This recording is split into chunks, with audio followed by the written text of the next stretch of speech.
Hello everyone welcome to ടോക്കാനേഴ്സ് YouTube channel. അപ്പോൾ ഇന്ന് നമ്മുടെ തേർഡ് വീഡിയോ ആണ്. അപ്പം നമ്മൾ തേർഡ് യൂണിറ്റ് ആയ history of nursing and nursing as a profession എന്ന യൂണിറ്റ് ആണ് നോക്കാൻ പോകുന്നത്. നമ്മൾ ആ യൂണിറ്റ് കംപ്ലീറ്റ്ലി കവർ ചെയ്യുന്നില്ല. അതിൽ നമ്മൾ നഴ്സിംഗ് എന്ന സബ് ഹെഡിങ് മാത്രമാണ് ഇന്നത്തെ വീഡിയോയിൽ ചെയ്യുന്നത്. സോ അതിൻ്റെ അകത്ത് നഴ്സിംഗിൻ്റെ definition, concepts, philosophy, objectives, characteristics, scope of nursing, functions of nurse, qualities of a nurse and categories of nursing personnel. ഇത്രയും ടോപ്പിക്സ് ആണ് നമ്മൾ ഈ വീഡിയോയിൽ കവർ ചെയ്യാൻ പോകുന്നത്. സോ അപ്പോൾ നമുക്ക് ഇന്ന് നഴ്സിംഗ് എന്താണെന്ന് നോക്കാം. ആദ്യം തന്നെ നമ്മൾ നഴ്സിംഗിൻ്റെ ഡെഫിനേഷൻ ആണ് നോക്കുന്നത്. രണ്ട് ഡെഫിനേഷൻ ആണുള്ളത്. ഒന്ന് ഫ്ലോറൻസ് നൈറ്റിംഗേലിൻ്റെയും ANAയുടെ ഡെഫിനേഷൻ.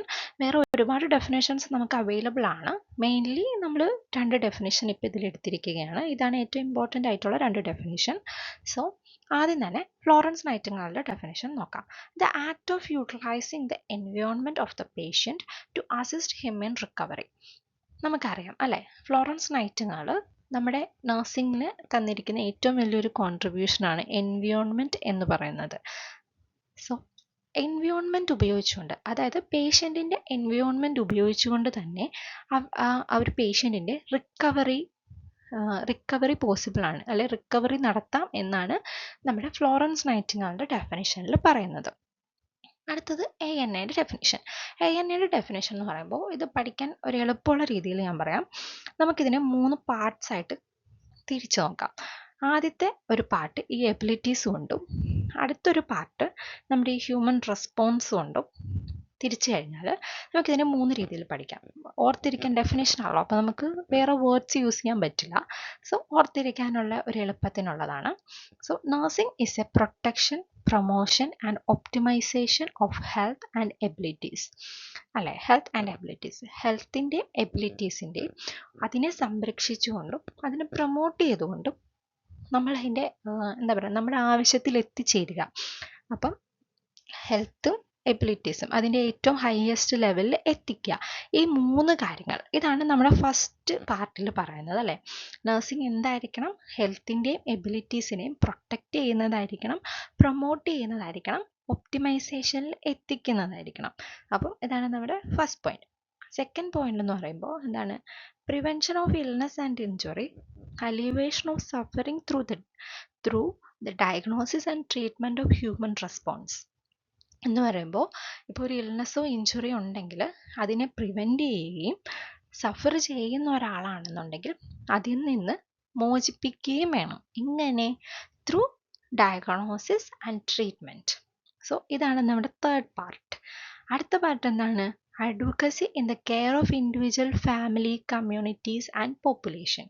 അപ്പം ഒരു നേഴ്സ് എപ്പോഴും ഒരു അഡ്വക്കേറ്റും കൂടി ആയിട്ട് ആക്ട് ചെയ്യണം അല്ലേ. പേഷ്യൻറ്റിന് എപ്പോഴും നല്ലൊരു അഡ്വക്കേറ്റ് ആയിട്ടിരിക്കണം. അവരുടെ എല്ലാ റൈറ്റ്സും, പേഷ്യൻറ്റിൻ്റെയും ഫാമിലിയുടെയും കമ്മ്യൂണിറ്റിയുടെയും മറ്റ് പോപ്പുലേഷൻസിൻ്റെ എല്ലാ റൈറ്റ്സും പറഞ്ഞു കൊടുക്കുന്ന ഒരു വ്യക്തി കൂടെ ആയിരിക്കണം ഒരു നേഴ്സ് എന്ന് പറയുന്നത്.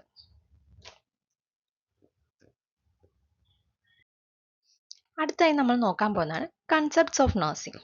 നഴ്സിംഗിന് മെയിനായിട്ട് 4 കൺസെപ്റ്റ്സ് ആണുള്ളത്: person, environment, health and nursing. So ആദ്യം തന്നെ നമുക്ക് നോക്കാം പേഴ്സൺ. പേഴ്സൺ എന്ന് പറയുമ്പോൾ എന്തായിരിക്കും? This represent individual families or communities receiving care അല്ലേ. നമ്മൾ ഇതിൽ മെയിൻലി തന്നെ കൺസെപ്റ്റ്സ് എന്ന് പറയുമ്പോൾ ഇതുകൊണ്ട് നമ്മൾ ആർക്കൊക്കെയാണ്, നഴ്സിംഗ് കൊണ്ട് ആർക്കൊക്കെയാണ് ഉപകാരം എന്ന രീതിയിലാണ് കൺസെപ്റ്റ് പറയുന്നത്. സോ ആദ്യം തന്നെ ആർക്കാണ്? നമ്മൾ ആ കെയർ കൊടുക്കുന്ന വ്യക്തികൾ അല്ലേ, അവർക്ക് മീൻസ് അവരെയാണ് നമ്മൾ കൂടുതലും ശ്രദ്ധിക്കുന്നത് അല്ലേ. ഒരു ഹോസ്പിറ്റൽ ആയിക്കോട്ടെ, എവിടെ ആയിക്കോട്ടെ, ഫസ്റ്റ് പ്രയോറിറ്റി എപ്പോഴും ആരാണ്? നമ്മുടെ പേഷ്യൻസ് ആണ്. സോ അവരെയാണ് നമ്മൾ ആദ്യം തന്നെ നോക്കുന്നത്, അത് പേഴ്സൺസ്. സോ അവർക്ക് നല്ലൊരു ഫിസിക്കൽ, ഇമോഷണൽ അല്ലെ സോഷ്യൽ ആസ്പെക്ട് കെയർ കൊടുക്കുക. ഇനി രണ്ടാമത്തത് എൻവയോൺമെൻറ്റ്. നമ്മൾ ആദ്യം തന്നെ നമ്മുടെ ഒരു ഫ്ലോറൻസ് നൈറ്റിംഗേലിൻ്റെ കോൺട്രിബ്യൂഷൻ പറഞ്ഞല്ലോ. നഴ്സിംഗിലോട്ട് ഫ്ലോറൻസ് നൈറ്റിംഗേൽ കോൺട്രിബ്യൂട്ട് ചെയ്തൊരു വലിയ കാര്യമാണ് നമ്മുടെ എൻവയോൺമെൻറ്റ്, അതായത് നമ്മുടെ സറൗണ്ടിങ്സ്. ഒരു ആൾ ഹെൽത്തി ആയിട്ട് ഇരിക്കണമെന്നുണ്ടെങ്കിൽ എന്തും കൂടെ ആയിരിക്കണം, എൻവയോൺമെൻറ്റലിയും കൂടെ അദ്ദേഹത്തിന് എൻവയോൺമെൻറ്റ് അതിനെ വലിയ രീതിയിൽ ഹെൽപ്പ് ചെയ്യുന്നതാണ് നമ്മുടെ ഫ്ലോറൻസ് നൈറ്റിംഗേൽ പറഞ്ഞിട്ടുള്ളത്. സോ അത് തന്നെയാണ് നമ്മുടെ സെക്കൻഡ് കൺസെപ്റ്റായ എൻവയോൺമെൻറ്റ്. എൻവയോൺമെൻറ്റിനെ നല്ല രീതിയിൽ പ്രിപ്പയർ ചെയ്യണം ഒരു പേഷ്യൻ്റ് കെയറിൽ. അടുത്താണ് ഹെൽത്ത്. അല്ലേ? ഹെൽത്ത് എന്ന് പറയുന്നത് എന്താണ്? ഒരു അസുഖം ഇല്ല എന്ന് പറയുന്നത് മാത്രമല്ല അല്ലേ, എല്ലാ രീതിയിലും, അതായത് ഫിസിക്കലി, മെൻ്റലി, സോഷ്യലി, ഏത് ഏത് ഡയമെൻഷനിൽ നോക്കിയാലും അവർക്ക് അവരുടെ എല്ലാ നീഡ്സും സാറ്റിസ്ഫൈഡ് ആണെങ്കിൽ മാത്രമേ ഉള്ളൂ ഒരു പേഴ്സൺ നമുക്ക് ഹെൽത്തി ആണെന്ന് പറയാൻ പറ്റൂ. So health is third concept. Then last one എന്താണ്? നഴ്സിംഗ്. നഴ്സിംഗ് എന്ന് പറയുമ്പോൾ എന്താണ്? Providing care, promoting health. നമ്മൾ ആദ്യമേ ഡെഫിനേഷൻ പറഞ്ഞു, the same. Providing care, promoting health, preventing illness and alleviate suffering. So, nursing ആണ് fourth concept. അടുത്തായി നമ്മൾ നോക്കാൻ പോകുന്നതാണ് ഒബ്ജക്റ്റീവ്സ് ഓഫ് നഴ്സിംഗ്. സോ നമ്മുടെ ഫസ്റ്റ് ഒബ്ജക്റ്റീവ് ആണ് ഹെൽത്ത് പ്രൊമോഷൻ ആൻഡ് എഡ്യൂക്കേഷൻ, അല്ലേ? അപ്പോൾ എന്താണ്? ഒരു ഹെൽത്തി പ്രാക്ടീസുകൾ നമ്മുടെ പേഷ്യൻസിന് അല്ലെ പേഷ്യൻ്റ് ഫാമിലീസിന് ഹെൽത്തി പ്രാക്ടീസുകൾ നമ്മൾ പറഞ്ഞു കൊടുക്കാം. സോ അതിലൂടെ പേഷ്യൻസിന് അവർക്ക് നിലവിലുള്ള അസുഖങ്ങൾ അല്ലെ വരാൻ സാധ്യതയുള്ളതിനെ പ്രിവെൻറ്റ് ചെയ്യാനും നിലവിലുള്ള അസുഖങ്ങളെ പ്രൊമോട്ട് ചെയ്യാനും വേണ്ടി, നിലവിലുള്ള അസുഖങ്ങളെ മാറ്റിയെടുക്കാനും വേണ്ടിയിട്ട് സാധിക്കും. സോ അതാണ് ഹെൽത്ത് പ്രൊമോഷൻ ആൻഡ് എഡ്യൂക്കേഷൻ. അടുത്താണ് കെയർ ആൻഡ് സപ്പോർട്ട്, അല്ലേ? ഒരു കമ്പാഷനേറ്റ് കെയർ അല്ലെങ്കിൽ എന്താണ് പറയുന്നത്? Evidence based care. Clinically proven എന്ന് പറയുന്നത് പോലെ റിസർച്ചുകളിലൂടെ പേഷ്യൻസിന് യാതൊരു കുഴപ്പങ്ങളും ഉണ്ടാവില്ല എന്നുള്ള എവിഡൻസ് ബേസ്ഡ് കെയറുകൾ പേഷ്യൻസിന് കൊടുക്കാം. അടുത്തതാണ് ഡിസീസ് പ്രിവെൻഷൻ. ഡിസീസ് പ്രിവെൻഷൻ എന്ന് പറയുമ്പോൾ നമുക്ക് ഒരുപാട് വഴികളുണ്ടല്ലേ പല അസുഖങ്ങളും തടയാനായിട്ട്. സോ ആ മെഷേഴ്സൊക്കെ കറക്റ്റായിട്ട് യൂസ് ചെയ്തുകൊണ്ട് കറക്റ്റായ രീതിയിൽ ഒരു ലൈഫ് സ്റ്റൈലൊക്കെ കൊണ്ടുപോകുന്നതുകൊണ്ട് നമുക്ക് ഒരുപാട് അസുഖങ്ങൾ കുറയ്ക്കാൻ പറ്റും. സോ അതിനാണ് നമ്മൾ ഡിസീസ് പ്രിവെൻഷൻ എന്ന് പറയുന്നത്. അടുത്താണ് റീഹാബിലിറ്റേഷൻ. റീഹാബിലിറ്റേഷൻ എന്ന് പറയുന്നത് ഒരു ഇഞ്ചുറി, ഇൽനെസ് അല്ലെ ഒരു സർജറി ഒക്കെ കഴിഞ്ഞ ഒരു പേഷ്യൻസിനെ അവരുടെ ബോഡിയുടെ പഴയ ഫങ്ഷൻസിലോട്ട് തിരിച്ചു കൊണ്ടുവരിക, അല്ലേ? ഇപ്പം ചിലർക്ക് ആക്സിഡൻസ് ഒക്കെ കഴിഞ്ഞ് വരുമ്പോഴത്തേക്കും ബോഡി പാർട്സ് ഒക്കെ ചിലപ്പോൾ കൈ, കാൽ ഇതൊക്കെ മൂവ് ചെയ്യാനുള്ള ബുദ്ധിമുട്ടുകൾ അങ്ങനെയൊക്കെ ഉണ്ടാവാൻ സാധ്യതയുണ്ട്. സോ നല്ലൊരു റീഹാബിലിറ്റേഷൻ സെൻറ്ററിൽ കൊണ്ടുപോകുന്നതുകൊണ്ടും ഫിസിയോതെറാപ്പി പോലുള്ള ട്രീറ്റ്മെൻറ്റ്സ് കൊടുക്കുന്നതുകൊണ്ടും അവർക്ക് അവരുടെ ആ ഒരു മൊബിലിറ്റിയൊക്കെ പഴയ രീതിയിലോട്ട് കൊണ്ടുവരാൻ സാധിക്കും. സോ അതിനാണ് നമ്മൾ റീഹാബിലിറ്റേഷൻ സെൻറ്റർ, റീഹാബിലിറ്റേഷൻ എന്ന് പറയുന്നത്. അടുത്താണ് അഡ്വക്കസി ആൻഡ് എംപവർമെൻറ്റ്, അല്ലേ? നമ്മൾ നേരത്തെ തന്നെ പറഞ്ഞു nurse should be act as an advocate, അല്ലേ? നമ്മൾ പേഷ്യൻസിന് അവരുടെ റൈറ്റ്സും അവരുടെ കാര്യങ്ങളും അവർക്ക് ഹോസ്പിറ്റലിൽ എന്തൊക്കെ ആനുകൂല്യങ്ങളുണ്ട് ഇതൊക്കെ പറഞ്ഞു കൊടുത്ത് അവരുടെ എല്ലാ ആവശ്യങ്ങളെയും നമ്മൾ നിറവേറ്റി കൊടുക്കുക. അതുകൊണ്ടാണ് ഒരു നഴ്സ് എപ്പോഴും ഒരു അഡ്വക്കേറ്റ് ആയിരിക്കണം എന്ന് പറയുന്നത്. ഇനി എന്താണ്? End of life care. നഴ്സിംഗിൻ്റെ ലാസ്റ്റ് ഒബ്ജക്റ്റീവാണ് എൻഡ് ഓഫ് ലൈഫ് കെയർ, അല്ലേ? നമുക്ക് അവർക്ക് ഫിസിക്കലി, ഇമോഷണലി, സ്പിരിച്വൽ സപ്പോർട്ടും കൊടുക്കാം. അവരവരുടെ ലൈഫിൻ്റെ അവസാന ഘട്ടത്തിലോട്ട് എത്തി.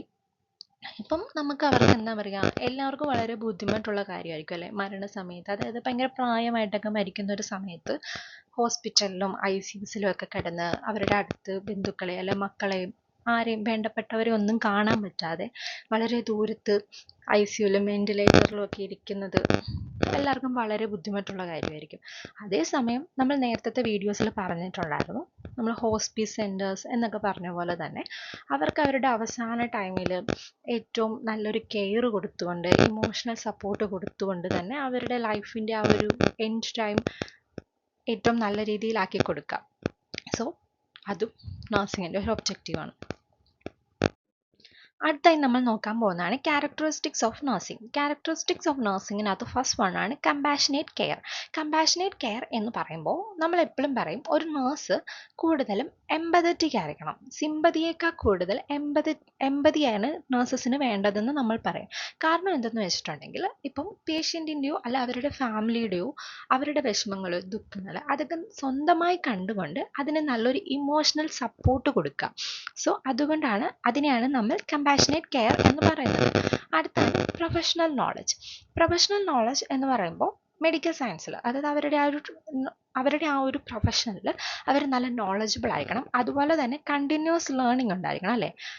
പുതിയതായിട്ട് വരുന്ന ടെക്നോളജിയിൽ വരുന്ന മാറ്റങ്ങൾ അല്ലെ റിസർച്ചുകൾ കൊണ്ട് വരുന്ന പ്രാക്ടീസിലെ മാറ്റങ്ങൾ അതെല്ലാം അപ് ടു ഡേറ്റ് ആയിട്ട് ഫോളോ ചെയ്യുന്നവരായിരിക്കണം. അടുത്താണ് ക്രിട്ടിക്കൽ തിങ്കിങ്. ക്രിട്ടിക്കൽ തിങ്കിങ് എന്ന് പറയുമ്പോൾ നല്ലൊരു പ്രോബ്ലം സോൾവിങ് സ്കിൽസ് ഉണ്ടായിരിക്കണം അല്ലേ? എന്ന് വെച്ചിട്ടുണ്ടെങ്കിൽ പെട്ടെന്നൊരു സിറ്റുവേഷൻ വന്നാൽ അതിന് കറക്റ്റായിട്ട് ഡിസിഷൻസ് എടുത്ത് അപ്പം തന്നെ റെസ്പോണ്ട് ചെയ്യാൻ മാത്രം ക്രിട്ടിക്കൽ തിങ്കിങ് ഉള്ള വ്യക്തികളായിരിക്കണം. സ്ട്രോങ് കമ്മ്യൂണിക്കേഷനാണ് നഴ്സിംഗിൻ്റെ ഒരു ബ്രിഡ്ജ് എന്ന് തന്നെ നമുക്ക് പറയാം. മെഡിക്കൽ ടീമായിട്ടോ അല്ലെങ്കിൽ ബാക്കിയുള്ള ടീം മെമ്പേഴ്സായിട്ടോ പേഷ്യൻ്റായിട്ടും ഫാമിലി ആയിട്ടും ഒക്കെ നല്ല എഫക്റ്റീവ് കമ്മ്യൂണിക്കേഷൻ മെയിൻറ്റെയിൻ ചെയ്യാൻ എബിലിറ്റി ഉള്ള ആളായിരിക്കണം ഒരു നേഴ്സ്. അടുത്താണ് അഡാപ്റ്റബിലിറ്റി.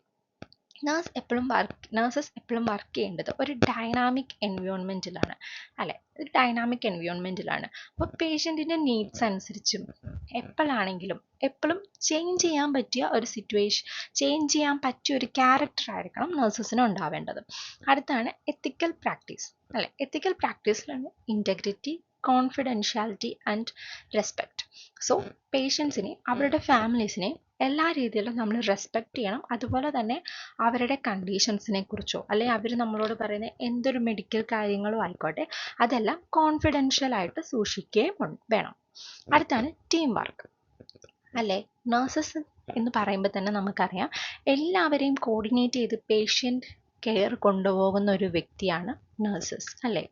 എല്ലാ ടീമും, അതായത് ഡോക്ടേഴ്സ് വേണം, ബാക്കി അതർ അസിസ്റ്റൻറ്റ് വർക്കേഴ്സ് വേണം, നഴ്സസിന് സ്റ്റുഡൻസ് ഉണ്ടാകും, നഴ്സിംഗ് അസിസ്റ്റൻസ് ഉണ്ടാകും, അതുകൂടാതെ ലാബുകാരുണ്ടാകും, റേഡിയോളജി ഡിപ്പാർട്ട്മെൻറ്റുകളുടെ ആവശ്യമുണ്ടാകും, ഫിസിയോതെറാപ്പിസ്റ്റുകളുടെ ആവശ്യമുണ്ടാകും. സോ ഇവരെ എല്ലാവരെയും കോർഡിനേറ്റ് ചെയ്ത് കൊളാബറേറ്റ് ചെയ്ത് പേഷ്യൻ്റ് കെയർ നടത്തേണ്ട ഒരു വ്യക്തിയാണ് നഴ്സസ്. അടുത്താണ് റെസിലൻസ് അല്ലേ? റെസിലൻസ് എന്ന് പറയുമ്പോഴത്തേക്കും ഈ ഒരു പ്രൊഫഷൻ, അതായത് നഴ്സിംഗ് പ്രൊഫഷൻ ഡിമാൻഡ് ചെയ്യുന്ന കുറച്ച് കാര്യമുണ്ട്. ഫിസിക്കലി ആൻഡ് ഇമോഷണലി നഴ്സ് എപ്പോഴും സ്ട്രെങ്ത് ഉള്ള ഒരാളായിരിക്കണം. ഏത് സ്ട്രെസ്സിനെയും ഹാൻഡിൽ ചെയ്യാൻ, ഏതൊരു സിറ്റുവേഷനെയും ഹാൻഡിൽ ചെയ്യാനും ഫേസ് ചെയ്യാനും മാത്രം എബിലിറ്റി ഉള്ള ഒരു വ്യക്തിയായിരിക്കണം ഒരു നഴ്സ് എന്ന് പറയും അല്ലേ? കാരണം ഫിസിക്കലിയും അവർ ഹെൽത്തി ആയിരിക്കണം, ഇമോഷണലി അല്ലേ? ചില കുട്ടികൾ അല്ലെ പേഷ്യൻസ് ആയിക്കോട്ടെ, അവരിപ്പോൾ ഡിസ്ചാർജ് ആയി പോകുമ്പോൾ അത്രയും നാൾ നമ്മുടെ കൂടെ ഉണ്ടായിരുന്ന ഒരു വ്യക്തി പോകുന്ന ഒരു ഫീലിംഗ് വരും. സോ അങ്ങനെയൊന്നും ഒരു പേഷ്യൻ്റ് തിങ്ക് ചെയ്യാനേ പാടില്ല എന്നാണ് പറയുന്നത്. കാരണം അവർക്ക് അടുത്ത ദിവസം അടുത്ത പേഷ്യൻസിനെ ഹാൻഡിൽ ചെയ്യാനുള്ളവരാണ്. സോ ആ ഒരു ഇമോഷണൽ സ്ട്രെങ്ത് എല്ലാം ഉള്ള ഒരു വ്യക്തിയായിരിക്കണം ഒരു നഴ്സ് എന്ന് പറയുന്നത്. അടുത്തായി നമ്മൾ നോക്കാൻ പോകുന്നതാണ് സ്കോപ്പ് ഓഫ് നഴ്സിംഗ്. അപ്പം സ്കോപ്പ് ഓഫ് നഴ്സിംഗിൻ്റെ ഫസ്റ്റ് വണ്ണാണ് ഡയറക്റ്റ് പേഷ്യൻ്റ് കെയർ അല്ലെ? ഹോസ്പിറ്റൽസിൽ, clinics, homes, long term care centres, ഇവിടെയൊക്കെ നമുക്ക് പേഷ്യൻറ്റിന് ഡയറക്റ്റ് കെയർ കൊടുക്കാൻ പറ്റും.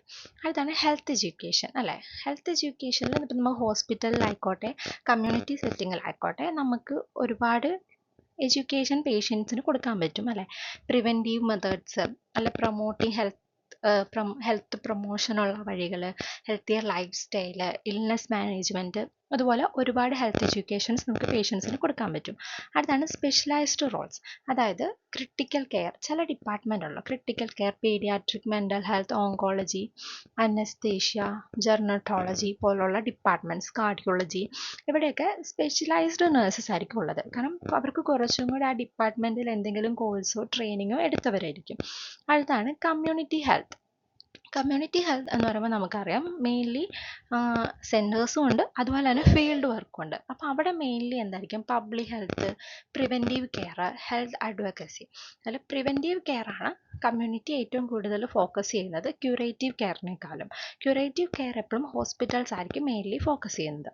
അതുപോലെ തന്നെ പബ്ലിക് ഹെൽത്ത് ഉണ്ട്, ഹെൽത്ത് അഡ്വക്കസി അല്ലെ? പേഷ്യൻസ്, അവർക്ക് കമ്മ്യൂണിറ്റിയിലുള്ളവർക്ക് അവരുടെ റൈറ്റ്സ്, അവർക്ക് കിട്ടാനുള്ള ഒരുപാട് ഹെൽത്ത് കെയർ ഫെസിലിറ്റീസ്, ഇതിനെക്കുറിച്ചൊക്കെ പറഞ്ഞു കൊടുക്കുക. അടുത്താണ് ലീഡർഷിപ്പ് ആൻഡ് മാനേജ്മെൻറ്റ് അല്ലേ? എപ്പോഴും ഒരു ലീഡർഷിപ്പ് സ്കോപ്പ് നഴ്സിങ്ങിനുണ്ട്.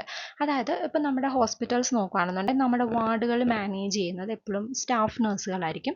അതുപോലെ തന്നെ അവരെ ഈ വാർഡ് മാനേജ് ചെയ്യുന്ന ഈ സ്റ്റാഫ് നഴ്സുകളെ ഗൈഡ് ചെയ്യുന്നത് ഒരു ഹെഡ് നേഴ്സ് ആയിരിക്കും. എല്ലാ ഹെഡ് നേഴ്സിനെയും ഹൈഡ് ചെയ്യുന്നത് ഒരു നഴ്സിംഗ് സൂപ്രണ്ട് ആയിരിക്കും. So nursing superintendent is the leader അല്ലെ? ഹെഡ് നേഴ്സ് നഴ്സിംഗ് സ്റ്റാഫുകളുടെ ലീഡർ എന്നൊക്കെ നമുക്ക് പറയാം. ഓരോ വാർഡിനും ഓരോ ഹെഡ് നേഴ്സ് ഒക്കെ ആയിരിക്കും. സോ അപ്പം ഒരു ലീഡർഷിപ്പ് സ്കോപ്പ് നഴ്സിങ്ങിനുണ്ട്. അടുത്തതാണ് അതുപോലെ തന്നെ എന്താണ് പറയുക, നഴ്സ് മാനേജേഴ്സ്, സൂപ്പർവൈസേഴ്സ്, ഇങ്ങനെയുള്ള പോസ്റ്റുകളും നമുക്കുണ്ട്. ഇനി അടുത്ത എന്താണ്? റിസർച്ച് ആൻഡ് എഡ്യൂക്കേഷൻ അല്ലേ? ഇപ്പം നഴ്സിംഗ് പ്രാക്ടീസുകളിൽ ഒരുപാട് റിസർച്ചുകൾ നടത്താറുണ്ട്. അപ്പോൾ ഇപ്പോൾ ഏതെങ്കിലും ഒരു പ്രൊസീജിയർ അത് ചെയ്യുന്ന രീതി ഒന്നെങ്കിൽ അത് ബെറ്റർ ആക്കാൻ വേണ്ടിയിട്ടുള്ള റിസർച്ചുകൾ നടത്തും, ഇല്ല ആ ചെയ്യുന്ന രീതി കൂടുതൽ ഇൻഫെക്ഷൻ സ്പ്രെഡിങ് ആണ്, അത് മാറ്റിയിട്ട് നമ്മൾ അതിനെ ഇൻഫെക്ഷൻ സ്പ്രെഡിങ്ങുകളെ പ്രിവെൻറ്റ് ചെയ്തുകൊണ്ടുള്ള പുതിയ മെത്തേഡ്സ് ഇൻവെൻറ്റ് ചെയ്യാറുണ്ട്. സോ അത് റിസർച്ച് അതുപോലെ തന്നെ എഡ്യൂക്കേഷൻ പ്രൊവൈഡിങ് അത് നഴ്സിംഗിൻ്റെ ഒരു സ്കോപ്പാണ്. അടുത്താണ് അഡ്വാൻസ്ഡ് പ്രാക്ടീസ് അല്ലേ. അതായത് നമ്മുടെ ഇന്ത്യയിൽ ചിലപ്പോൾ അത്ര കേൾവി ഇല്ലാത്ത കുറച്ച് കാര്യങ്ങളാണ് nurse practitioners, clinical nurse specialist or nurse anaesthetist അല്ലേ, ഇതുപോലെയുള്ള അഡ്വാൻസ്ഡ് കെയറുകൾ. അപ്പം നഴ്സ് പ്രാക്ടീഷണേഴ്സ് ഒന്നും നമ്മുടെ ഇന്ത്യയിൽ അങ്ങനെ അവൈലബിൾ അല്ല. പക്ഷേ നമ്മുടെ ഫോറിൻ നേഷൻസിലൊക്കെ നഴ്സ് പ്രാക്ടീഷണേഴ്സ് ഉണ്ട് അല്ലേ. അവർക്ക് MSc ഒക്കെ കഴിഞ്ഞ് എക്സ്പീരിയൻസ് ഒക്കെ ആയി കഴിയുമ്പോഴത്തേക്കും സ്വന്തമായിട്ട് ട്രീറ്റ്മെൻറ്റ് നടത്താനുള്ള ഓപ്ഷൻസ് ഇതുപോലുള്ള പോസ്റ്റുകൾ നമുക്ക് ഒരുപാട് അവൈലബിൾ ആണ്. ഗ്ലോബൽ ഹെൽത്ത് ആൻഡ് പോളിസി അല്ലേ, അതായത് എന്താ പറയുക, ഗ്ലോബൽ ഹെൽത്ത് ആൻഡ് പോളിസി എന്ന് പറയുമ്പോഴത്തേക്കും health care policy making, advocacy and global health initiatives അല്ലെ, ഒരുപാട് പ്രോഗ്രാംസ് ഇൻവെൻറ്റ് ചെയ്യാൻ, അതുപോലെ തന്നെ പോളിസി മേക്കിംഗ്, അവരുടെ റൈറ്റ്സ് നമ്മൾ നേരത്തെ പറഞ്ഞില്ലേ, അപ്പോൾ അതുപോലെ അവരുടെ റൈറ്റ്സ് അതുപോലുള്ള കാര്യങ്ങൾ ശ്രദ്ധയിൽപ്പെടുത്തി അതിനൊരു പോളിസി ഉണ്ടാക്കുക. അതുപോലെ തന്നെ അഡ്വക്കേറ്റ് ആയിട്ട് മീൻസ് പേഷ്യൻ്റ് അഡ്വക്കേറ്റ് ആവുക. നമ്മൾ പറഞ്ഞു അവരുടെ റൈറ്റ്സ് അതുപോലെ അവർക്ക് കിട്ടാനുള്ള ആനുകൂല്യങ്ങൾ ഇതൊക്കെ അവരിലോട്ട് എത്തിക്കുക.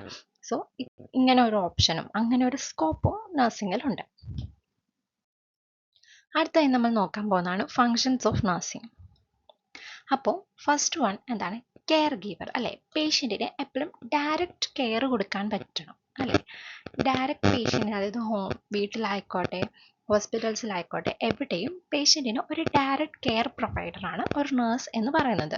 അടുത്തതാണ് ക്ലയൻറ്റ് അഡ്വക്കേറ്റ് അല്ലേ, അതായത് പേഷ്യൻസിൻ്റെ എല്ലാ റൈറ്റ്സും അവർക്ക് പറഞ്ഞു കൊടുക്കാനും അതുപോലെ തന്നെ അവരുടെ എല്ലാ ആനുകൂല്യങ്ങളും ഹോസ്പിറ്റലിൽ നിന്ന് ലഭിക്കാവുന്നതും ആഫ്റ്റർ ഹോസ്പിറ്റൽ അവർക്ക് ഏതൊക്കെ രീതിയിൽ കെയർ കമ്മ്യൂണിറ്റിയിൽ നിന്ന് കിട്ടുമോ അതൊക്കെ പേഷ്യൻറ്റിന് പറഞ്ഞു കൊടുക്കാൻ ഒരു നേഴ്സിന് പറ്റണം. അടുത്ത എന്താണ്, മാനേജർ. നമ്മൾ നേരത്തെ തന്നെ പറഞ്ഞു അല്ലേ, എന്താ പറയുക, എല്ലാ കെയറും കോർഡിനേറ്റ് ചെയ്ത് നടത്തുന്ന ഒരു വ്യക്തി, അതായത് ഒരു ഹോസ്പിറ്റലിലായിക്കോട്ടെ ഒരു മാനേജർ ഉണ്ടാകും. അവരായിരിക്കും കെയർ കൊടുക്കുന്ന കാര്യങ്ങൾ അല്ലെ, ഒരു വാർഡിൽ ഇത്ര പേഷ്യൻസ് ഉണ്ട് അവരുടെ കാര്യങ്ങൾ അതിൻ്റെ റിപ്പോർട്ട്സ് എല്ലാം ഹാൻഡിൽ ചെയ്യുന്നത്. അടുത്ത എന്താണ്, റിസർച്ച്. നമുക്ക് നഴ്സസിൽ ഒരുപാട് റിസർച്ചുകൾ ചെയ്യാൻ പറ്റും. സോ നഴ്സസ് അത് ചെയ്യുന്നുണ്ട്. അപ്പോൾ അതിലൂടെ എന്താണ്, ഒരുപാട് പ്രൊസീജിയേഴ്സ്, അതിൻ്റെ പുതിയതായിട്ട് വരേണ്ട മാറ്റങ്ങൾ, പുതിയ ടെക്നോളജീസ് ഇതൊക്കെ കണ്ടുപിടിക്കാറുമുണ്ട്. അടുത്ത എന്താണ്, എക്സ്പാൻഡഡ് കെയർ അല്ലേ. നമ്മൾ ആദ്യമേ പറഞ്ഞു ക്ലയൻറ്റ് അഡ്വക്കേറ്റ് എന്ന് പറഞ്ഞപ്പോൾ നമ്മൾ പറഞ്ഞു ഇപ്പോൾ ഹോസ്പിറ്റലിൽ നിന്ന് ഡിസ്ചാർജ് ആവുന്ന ഒരു പേഷ്യൻറ്റിന് അപ്പോൾ അവർക്ക് വീട്ടിൽ വന്ന് കെയർ കിട്ടുന്നത്, അതായത് ഈ പാലിയേറ്റീവ് സർവീസുകളൊക്കെ കമ്മ്യൂണിറ്റി പ്രൊവൈഡ് ചെയ്യുന്നുണ്ട്, അല്ലെങ്കിൽ ലോങ് ടേം കെയർ വേണ്ട സ്ഥലങ്ങൾ, അതിനെക്കുറിച്ചുള്ള ഇൻഫർമേഷൻസ് ഒക്കെ ഒരു നഴ്സ് കൊടുക്കും. അടുത്ത എന്താണ്, ലീഡർ. നമ്മൾ പറഞ്ഞു അല്ലേ, ഇപ്പോൾ ഒരു നഴ്സിംഗ് സൂപ്രണ്ടാണ് ഒരു ഹോസ്പിറ്റലിലുള്ള ഹെഡ് നഴ്സുകളെയും ബാക്കി നഴ്സുകളെയും എല്ലാം ഹാൻഡിൽ ചെയ്യുന്നതെന്ന് പറയുന്നു അല്ലേ. അപ്പം അതുപോലെ തന്നെയാണ് ഒരു സ്റ്റാഫ് നഴ്സും അല്ലേ. ഏതൊരു സമയത്തും എന്തും ഹാൻഡിൽ ചെയ്യാനും എന്ത് ഡിസിഷൻസ് എടുത്ത് അത് നല്ല രീതിയിൽ പ്രവർത്തിപ്പിക്കാനും മാത്രം എബിലിറ്റി ഉള്ള ഒരു വ്യക്തിയായിരിക്കണം ഒരു നഴ്സ് എന്ന് പറയുന്നത്. അടുത്ത എന്താണ്, കമ്മ്യൂണിക്കേറ്റർ എന്ന് പറയുമ്പോൾ ഒരു നഴ്സ് എപ്പോഴും ഒരു ഗുഡ് കമ്മ്യൂണിക്കേറ്റർ ആയിരിക്കണം. പേഷ്യൻ്റായിട്ടും ഫാമിലി ആയിട്ടും ഹെൽത്ത് കെയർ ടീമായിട്ടും ഒരു ഗുഡ് കമ്മ്യൂണിക്കേറ്റർ ആയിരിക്കണം, ഒരു ഗുഡ് ടീച്ചറും ആയിരിക്കണം അല്ലേ. എന്ന് പറയുമ്പോൾ പ്രിവെൻറ്റീവ് മെഷേഴ്സ് അല്ലെങ്കിൽ ഇപ്പം നിലവിലുള്ള ഡിസീസ് അതിനെക്കുറിച്ച് ചിലപ്പോൾ പേഷ്യൻറ്റിന് അധികം ധാരണ ഉണ്ടായെന്ന് വരില്ല. സോ അതിനെക്കുറിച്ച് പറഞ്ഞു കൊടുക്കുകയും അതുപോലെ തന്നെ എന്താ പറയുന്നത് അതിൻ്റെ കോംപ്ലിക്കേഷൻസ്, ട്രീറ്റ്മെൻറ്റ് എല്ലാത്തിനെയും കുറിച്ചും പേഷ്യൻറ്റിന് നല്ലൊരു ബോധമുണ്ടാക്കി കൊടുക്കണം. അടുത്ത എന്താണ്, കൗൺസിലർ അല്ലേ. ഇമോഷണലി പേഷ്യൻറ്റിന് നല്ലൊരു സപ്പോർട്ട് കൊടുക്കാൻ ഒരു നഴ്സിന് സാധിക്കണം. ഇമോഷണലി അവർക്ക് നല്ലൊരു സപ്പോർട്ട് ഒരു നഴ്സ് കൊടുത്തിരിക്കണം. അതുപോലെ തന്നെ ഇപ്പോൾ അവർക്ക് വേറെ എന്തെങ്കിലും കാര്യത്തിൽ കൺസേൺസ് ഉണ്ട്, ഹോസ്പിറ്റൽ ഇഷ്യൂ മീൻസ് ഹോസ്പിറ്റലിൽ അല്ലെങ്കിൽ ട്രീറ്റ്മെൻറ്റിന് ഹോസ്പിറ്റലിലുള്ള കാര്യങ്ങളെക്കുറിച്ചൊക്കെ അവർക്ക് വളരെ കൺസേൺസ് ഉണ്ടായിരിക്കും അല്ലേ. പ്രത്യേകിച്ച് അവരുടെ റുട്ടീൻ കാര്യങ്ങളല്ല ഒരു ഹോസ്പിറ്റലിൽ നടക്കുന്നത്. അപ്പം അതിനെക്കുറിച്ചുള്ള കൺസേൺസ് ഉണ്ടാകും. സോ അതൊക്കെ നല്ല രീതിയിൽ പറഞ്ഞു കൊടുത്ത് പേഷ്യൻറ്റിൻ്റെ എല്ലാ പ്രശ്നങ്ങളെയും അകറ്റി ഇമോഷണലി അവർക്ക് നല്ലൊരു സപ്പോർട്ട് കൊടുക്കാൻ പറ്റുന്ന ഒരു വ്യക്തിയായിരിക്കണം ഒരു നഴ്സ്. പിന്നെ ഈ ഫങ്ഷൻസ് ഓഫ് നഴ്സ് എന്ന് പറയുന്ന ഒരു ക്വസ്റ്റ്യൻ വളരെ ഇമ്പോർട്ടൻ്റ് ആണ്. ഒരുപാട് തവണ എക്സാംസിന് ചോദിച്ചിട്ടുള്ള ഒരു ക്വസ്റ്റ്യൻ ആണ്.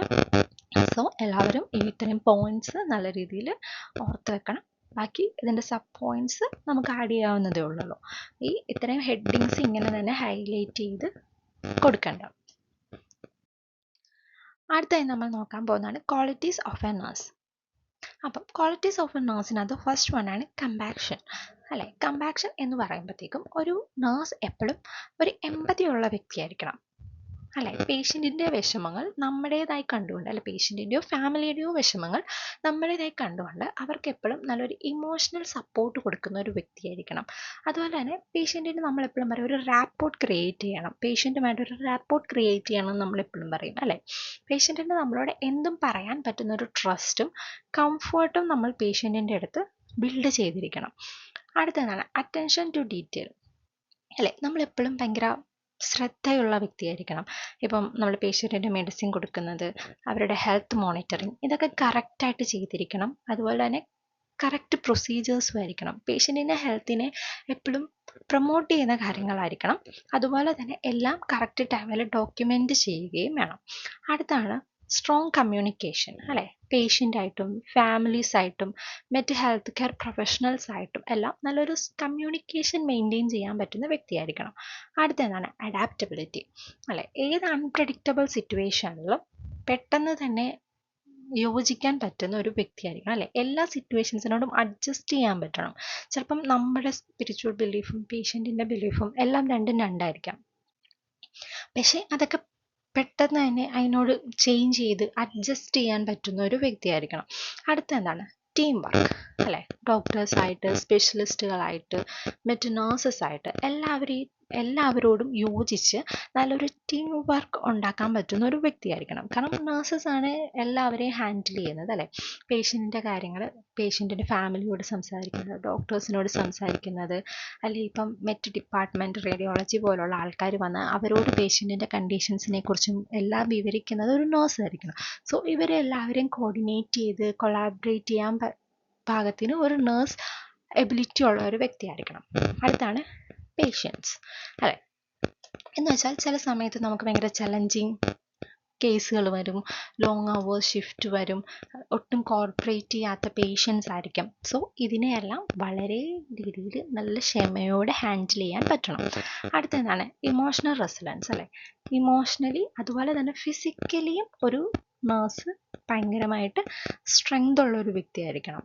ഏതൊരു സിറ്റുവേഷനിലും തളർന്നു പോകാതെ എല്ലാ സ്ട്രെസ്സിനെയും ഹാൻഡിൽ ചെയ്യാൻ പറ്റണം. അടുത്തതാണ് പ്രോബ്ലം സോൾവിങ് സ്കിൽസ്. അല്ലേ, എല്ലാത്തിലും അതിപ്പോൾ എന്തൊരു പ്രശ്നം വന്നാലും വളരെ ഒരു ലോജിക്കൽ തിങ്കിങ്ങിലൂടെ ആ ഒരു പ്രോബ്ലത്തിനെ സോൾവ് ചെയ്യാനുള്ള ഒരു എബിലിറ്റി, ഏതൊരു മെഡിക്കൽ പ്രശ്നം ആയിക്കോട്ടെ, ഹോസ്പിറ്റൽ ഇഷ്യൂസ് ആയിക്കോട്ടെ, എല്ലാത്തിനെയും നല്ല രീതിയിൽ ചിന്തിക്കാൻ പാകത്തിന് ഉള്ള ഒരു വ്യക്തിയായിരിക്കണം. അടുത്താണ് ഫിസിക്കൽ സ്റ്റിഗ്മ. ഫിസിക്കൽ സ്റ്റിഗ്മ എന്ന് പറയുമ്പോഴത്തേക്കും ചിലപ്പം നമ്മൾ പറഞ്ഞാൽ ഭയങ്കര ലോങ് ഷിഫ്റ്റ്സ് ആയിരിക്കും, ഫിസിക്കലി ഡിമാൻഡിങ് ടാസ്കുകളായിരിക്കും. അല്ലേ, ചിലപ്പോൾ ഒരു പേഷ്യൻറ്റിനെ എടുത്ത് പൊക്കേണ്ടി വരും, എടുത്ത് മാറ്റേണ്ടി വരും, ലോങ് അവർ ഷിഫ്റ്റ്സ് വരും. സോ എല്ലായിടത്തും നമുക്കൊരു ഗുഡ് ഹെൽത്ത് ഉണ്ടായിരിക്കണം, അത് മെയിൻറ്റെയിൻ ചെയ്തിരിക്കണം. അടുത്ത എന്താണ് ethics and integrity. Ethics and integrity എന്ന് പറയുമ്പോൾ എന്താ പറയുന്നത്, പേഷ്യൻറ്റിൻ്റെ എല്ലാ കാര്യങ്ങളും നമ്മൾ കോൺഫിഡൻഷ്യലായിട്ട് മെയിൻറ്റെയിൻ ചെയ്തിരിക്കണം. അല്ലേ, നമ്മൾ ആദ്യത്തെ ഇത് കമ്പാഷനിൽ പറഞ്ഞു, നമ്മൾ പേഷ്യൻറ്റുമായിട്ട് എപ്പോഴും നല്ലൊരു റാപ്പോർട്ട് മെയിൻറ്റെയിൻ ചെയ്യണം. പേഷ്യൻറ്റിന് നമ്മളോട് എന്തും പറയാമെന്നുള്ള ആ ഒരു ട്രസ്റ്റ് നമ്മൾ ഉണ്ടാക്കിയെടുക്കണം. സോ അതിലൂടെ നമുക്ക് കിട്ടുന്ന എന്ത് കാര്യങ്ങളും, അതുമാത്രമല്ല ഇപ്പോൾ പേഷ്യൻറ്റിൻ്റെ മെഡിക്കൽ ബന്ധപ്പെട്ട കാര്യങ്ങളും എപ്പോഴും കോൺഫിഡൻഷ്യൽ ആയിരിക്കണം. അതുപോലെ തന്നെ നമ്മൾ പേഷ്യൻറ്റിന് നല്ലൊരു റെസ്പെക്റ്റ് കൊടുത്തിരിക്കണം, ഒരു പ്രൊഫഷണൽ ബിഹേവിയർ ആയിരിക്കണം നമ്മൾ ത്രൂ ഔട്ട് ആ ഒരു ഹോസ്പിറ്റൽ കെയറിൽ കൊടുക്കേണ്ടത്. അടുത്തായിട്ട് നമ്മൾ നോക്കാൻ പോകുന്നതാണ് കാറ്റഗറീസ് ഓഫ് നഴ്സിംഗ് പേഴ്സണൽ. എന്ന് പറയുമ്പോൾ ഏതൊക്കെ രീതിയിൽ ഒരു നഴ്സസിന് വർക്ക് ചെയ്യാം എന്നാണ് നമ്മൾ നോക്കുന്നത്. ഫസ്റ്റ് വൺ ആണ് രജിസ്റ്റേർഡ് നഴ്സസ്. രജിസ്റ്റേർഡ് നഴ്സസ് എന്ന് പറയുമ്പോഴത്തേക്കും എന്താണ്, ഒന്നെങ്കിൽ ഒരു ഡിഗ്രി ഡിപ്ലോമ അല്ലെങ്കിൽ അതിന് അസോസിയേറ്റഡ് ആയ എന്തെങ്കിലും ഒരു കോഴ്സ്, നഴ്സിംഗിലുള്ള എന്തെങ്കിലും ഒരു കോഴ്സ് ഇത് പഠിച്ചിട്ട് പഠിത്തം കഴിഞ്ഞ് നമ്മുടെ ലൈസൻസ് മേടിക്കുന്ന ഒരു വ്യക്തിനെയാണ് നമ്മൾ രജിസ്റ്റേർഡ് നേഴ്സ് എന്ന് പറയുന്നത്. ഇത്രയും എന്തെങ്കിലും ഒരു ഡിപ്ലോമ അല്ലെങ്കിൽ ഒരു ഡിഗ്രി അല്ലെങ്കിൽ അസോസിയേറ്റഡ് ആയ ഏതെങ്കിലും ഒരു കോഴ്സ് പഠിച്ച് കഴിഞ്ഞിട്ട് നമുക്ക് ഏത് സ്റ്റേറ്റോ അല്ലെങ്കിൽ നേഷനോ ആയിക്കോട്ടെ അവിടുത്തെ രജിസ്ട്രേഷൻ കിട്ടിയ ഒരു വ്യക്തിനെയാണ് നമ്മൾ രജിസ്റ്റേർഡ് നേഴ്സ് എന്ന് പറയുന്നത്. അടുത്താണ് licensed practical or licensed vocational nurses എന്ന് പറയുന്നത്. ഇവർക്ക് നമ്മുടെ രജിസ്റ്റേർഡ് നേഴ്സസിനേക്കാളും കുറച്ച് ട്രെയിനിങ് ആയിരിക്കും ലഭിച്ചിട്ടുണ്ടാകുന്നത്. അതായത് ചിലപ്പം 2 ഇയർ ട്രെയിനിങ് ഒക്കെ കഴിഞ്ഞിട്ട് ഉള്ള ആൾക്കാരുണ്ടാകും. ഒരു ഡിഗ്രിയോ ഡിപ്ലോമയോ ഇല്ല, അതിലും കുറച്ച് ട്രെയിനിങ് ലഭിച്ച് ലൈസൻസ് ഉള്ള വ്യക്തികളെയാണ് നമ്മൾ ലൈസൻസ്ഡ് വൊക്കേഷണൽ നേഴ്സസ് എന്നൊക്കെ പറയുന്നത്. അടുത്തതാണ് നേഴ്സ് പ്രാക്ടീഷണേഴ്സ്. ഈ പോസ്റ്റ് നമ്മുടെ ഇന്ത്യയിലൊന്നും അത്ര അവൈലബിൾ അല്ല, ഫോറിൻ നേഷൻസിൽ മാത്രമേ ഉള്ളൂ. സോ എന്ന് പറയുമ്പോഴത്തേക്കും എന്താണ് പറയുന്നത്, ഇവർക്ക് ഒരു ഡിഗ്രി ഉണ്ട്, അത് കഴിഞ്ഞിട്ട് അതിൽ മാസ്റ്റേഴ്സോ അതായത് MSc ചെയ്തോ അല്ല ഒരു ഡോക്ടറൽ ഡിഗ്രി ഉള്ളവരെയാണ് നമ്മൾ നേഴ്സ് പ്രാക്ടീഷണേഴ്സ് എന്ന് പറയുന്നത്. സോ നേഴ്സ് പ്രാക്ടീഷണേഴ്സിന് സ്വന്തമായിട്ട് ട്രീറ്റ്മെൻറ്റ് ചെയ്യാൻ പറ്റും, അതിനാണ് നമ്മൾ നേഴ്സ് പ്രാക്ടീഷണേഴ്സ് എന്ന് പറയുന്നത്. അടുത്താണ് certified nursing assistance. Certified nursing assistance എന്ന് പറയുമ്പോൾ ഇത് രജിസ്റ്റേർഡ് നഴ്സസിന് തൊട്ട് താഴെയുള്ളൊരു പോസ്റ്റാണ്. ഇവർ എപ്പോഴും എന്താണ് പറയുന്നത്, ബേസിക് കെയർ കൊടുക്കുന്ന വ്യക്തികളായിരിക്കും. അതായത് ബാത്തിങ്, ഫീഡിങ്, ഹെൽപ്പിംഗ് വിത്ത് മൊബിലിറ്റി ഇതുപോലുള്ള ബേസിക് കെയറുകൾ കൊടുക്കുന്ന വ്യക്തികളായിരിക്കും. അതോടൊപ്പം തന്നെ രജിസ്റ്റേർഡ് നഴ്സസിനെ ഹെൽപ്പ് ചെയ്യാനുള്ള ആൾക്കാരും കൂടി ആയിരിക്കും. അടുത്താണ് സ്പെഷ്യലൈസ്ഡ് നഴ്സസ്. സ്പെഷ്യലൈസ്ഡ് നഴ്സ് എന്ന് പറയുമ്പോൾ നമ്മുടെ രജിസ്റ്റേർഡ് നഴ്സായി അത് കഴിഞ്ഞിട്ട് ഏതെങ്കിലും ഡിപ്പാർട്ട്മെൻറ്റ്സിൽ, അതായത് പീഡിയാട്രിക്, ക്രിട്ടിക്കൽ കെയർ, സർജറി പോലുള്ള OT, ICU നഴ്സ് എന്നൊക്കെ നമ്മൾ കേട്ടിട്ടുണ്ട്. സോ അപ്പം അതുപോലുള്ള സ്പെഷ്യാലിറ്റി ട്രെയിനിങ്ങുകൾ നേടിയ നഴ്സസ് ആയിരിക്കും. ഇപ്പോൾ പീഡിയാട്രിക് നഴ്സ് അതിന് വേണ്ടി മാത്രമുള്ള ഒരു 6 months കോഴ്സ്, അപ്പം അങ്ങനെയൊക്കെ എടുക്കുക. അല്ലെങ്കിൽ MSc പീഡിയാട്രിക് അങ്ങനെ സ്പെഷ്യലൈസേഷൻ എടുത്ത നഴ്സസിനെയാണ് സ്പെഷ്യലൈസ്ഡ് നഴ്സസ് എന്ന് പറയുന്നത്. അടുത്താണ് നേഴ്സ് എഡ്യൂക്കേറ്റേഴ്സ്. ഇതെന്ന് പറയുമ്പോഴത്തേക്കും നമ്മുടെ എല്ലാ ഹോസ്പിറ്റൽസിലും നഴ്സസിന് വീക്ക്ലി അല്ലെ മന്ത്ലി ഒക്കെ ക്ലാസ്, വീക്ക്ലി ക്ലാസ്സസ് ഉണ്ടാവും. അതായത് പുതിയ ടെക്നോളജീസ്, അതിൻ്റെ യൂസേജ്, അല്ലെ പുതിയതായിട്ട് വന്ന WHO ഒക്കെ കൊണ്ടുവരുന്ന പുതിയ കാര്യങ്ങൾ, എങ്ങനെയാണ് ഒരു പ്രൊസീജിയർ ചെയ്യേണ്ടത്, അങ്ങനെയുള്ള പുതിയ ടെക്നോളജീസിനെ കുറിച്ചും പുതിയ ഇൻഫോർമേഷൻസിനെ കുറിച്ചും നഴ്സസിന് ക്ലാസ് എടുത്ത് കൊടുക്കാൻ വേണ്ടിയിട്ട് ഒരു വ്യക്തി, അതെ, അപ്പോൾ അവർക്ക് എന്താ പറയുക, അഡ്വാൻസ്ഡ് ഡിഗ്രി ഉള്ള ഒരു വ്യക്തി, ഇപ്പോൾ MSc ഒക്കെ ഉള്ള ഒരു വ്യക്തിയായിരിക്കും. അതുപോലെ ടീച്ചിങ് എക്സ്പീരിയൻസ് ഉള്ള ഒരു വ്യക്തിയായിരിക്കും.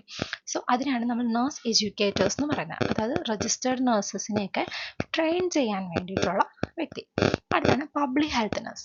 പബ്ലിക് ഹെൽത്ത് നഴ്സ് എന്ന് പറയുമ്പോൾ അവരെപ്പോഴും കമ്മ്യൂണിറ്റി ആക്ടിവിറ്റീസുമായിട്ട് ബന്ധപ്പെട്ട വ്യക്തികളായിരിക്കും.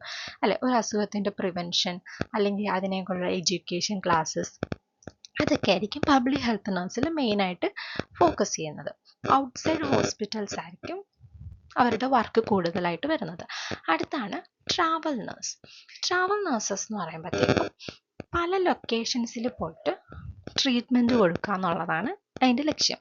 അതായത് ഒരു ഹോസ്പിറ്റലിൽ മാത്രമല്ല അവർ ഡ്യൂട്ടി ചെയ്യുന്നത്, അല്ലെങ്കിൽ ഒരു കമ്മ്യൂണിറ്റി ലൊക്കേഷനിൽ മാത്രമല്ല, എവിടെയാണോ ആവശ്യം അവിടെ പോയി ജോലി ചെയ്യുക. ഒരു ഷോർട്ട് ഡ്യൂറേഷനിൽ, അല്ലേ, ചിലപ്പം ഇന്ന സ്ഥലത്ത് ഇത്ര മാസം ജോലി ചെയ്തു, അടുത്ത സ്ഥലത്ത് പോയിട്ട് ഇത്ര മാസം ജോലി ചെയ്യുന്നു, അല്ലേ. അപ്പം ഡിഫറെൻറ്റ് ലൊക്കേഷൻസിൽ പോയിട്ട് ജോലി ചെയ്യേണ്ടി വരിക, അതിനാണ് ട്രാവൽ നഴ്സസ് എന്ന് പറയുന്നത്. എവിടെയാണോ ആവശ്യം കൂടുതലുള്ളത് അവരെ അങ്ങോട്ട് ക്ഷണിക്കുന്നു. സോ അതാണ് ട്രാവൽ നഴ്സസ്.